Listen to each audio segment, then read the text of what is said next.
welcome to an opinion piece. Just an opinion. You're welcome to argue with it in the comments below. Keep it clean, please. What's wrong with the new Defender? The new Land Rover Defender? Well, nothing with the car itself. However, I've decided there are two problems with it. And as a background, I grew up with Series Land Rovers and Defenders. I owned a Defender for many years. I should have never ever sold that, but I remember it still had the same tank of diesel from the year before, and I didn't drive it. That's why I sold it. I was driving too many new cars. My folks still have a Defender,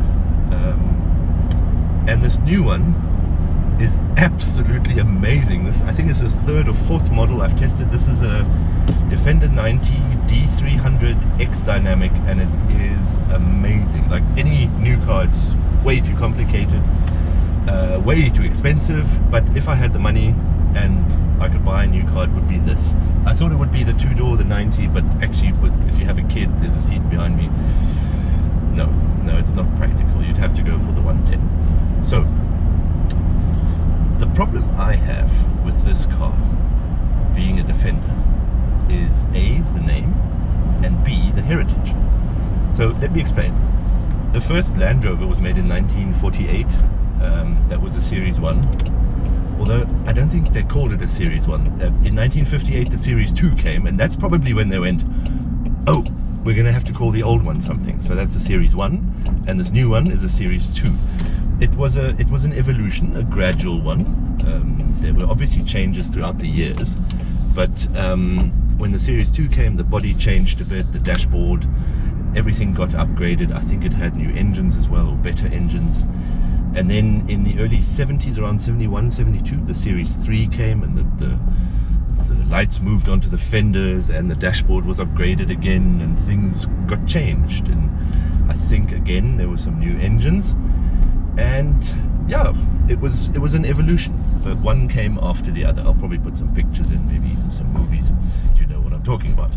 Right, by the way, my first car technically was a Series 2 109 pickup, 2.25 petrol, unsynchronized crash box, so I can double declutch, also going from third to second with the throttle blip. I know what hubs are and how they work or not. So my landy credentials are in order, I hope. Anyway, in 1983, 84, the 110 and 90 were launched, what we later knew as the Defender. At first they were called 90 or 110. That is, by the way, that's the wheelbase in inches, 90 and 110. And yes, again, that was quite a huge step, almost as big as this from the old to the new Defender, but it was quite something. It was still on a ladder frame chassis, it still had aluminium panels, but there was quite a jump. The dashboard, the engines, wow, that was a huge improvement. So you would agree that was the fourth Land Rover model or evolution of the series that became the Defender, which officially in 1990, I believe, they called it the Defender. And again, over the years they improved things, and then it also got new engines and everything, and that's my favorite era, by the way, is the 1990s. But that's my argument. They should have made a new model. When they called it the Defender, they should have improved some of the panels, some of the interiors. And they should have made another improvement in the early 2000s, like Land Cruiser would have done, or Mitsubishi, or whoever, Nissan. But they didn't. They kept building the Defender, and they improved it, and they put engines in it, and they changed the dash in 2003 or 5 or something. But they should have done more than that. They should have updated the body, the suspension. They should have made another model called the Defender 5 or the Defender 6, because then you could say my favorite era is the Defender 4 or the Defender 5, like they did with the Discovery. And yeah, when they finally stopped building it in 2010, 12, somewhere there, it was outdated. And when this one came along, it was obviously way, way, way too complicated and too much of a change. Let's see if we can get up here. We should put the suspension up. And that is my argument in this case. They should have made a model or two, maybe even three in between. Oh yeah, that's good. Oops, there's some branches here. They should have made more changes, more significant ones, because then this would have been not such a bitter pill, an easier pill to swallow for the Defender followers. Let's just go reverse, see if this thing goes down again, because I don't want to go over those branches, scratch the test car, get Land Rover South Africa upset. Oh, got a bit of brake intervention there. Which leads me to the second one, the name. They didn't call the Defender a Series 4 Land Rover, they called it a Defender, because it was 110 and 90 and then a Defender. It was quite a jump.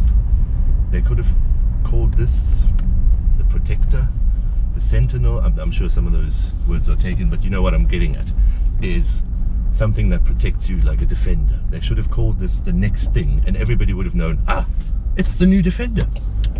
Why am I indicating him? And everybody would have been happy. New Defender owners, old Defender owners, because that is the second real problem I have. I don't own a Defender at the moment. I still want to get an old one. I'd love to get a new one at some point. But if you're looking for a snorkel for a Defender, up to about 2 years ago, you could go onto Google and say Defender snorkel. Yeah, guess what happens now? You're going to have to specify old Defender snorkel. 1994 V8 Highlight. Why do companies keep doing this? There's some guinea fowl that I'm just pacing them. I might cut this footage in from there.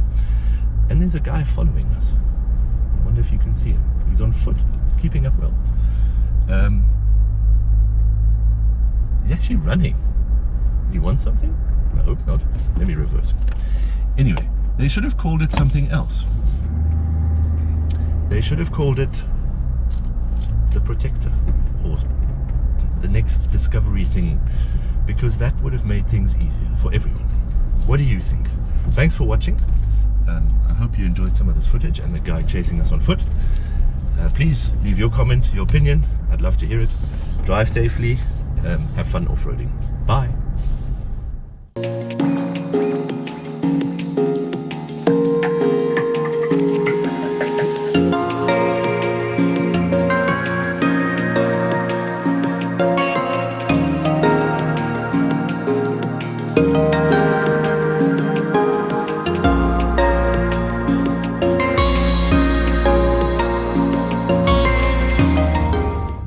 The little person behind us turned out to be a kid who just runs after cars. He smiled at me and now he's walking away.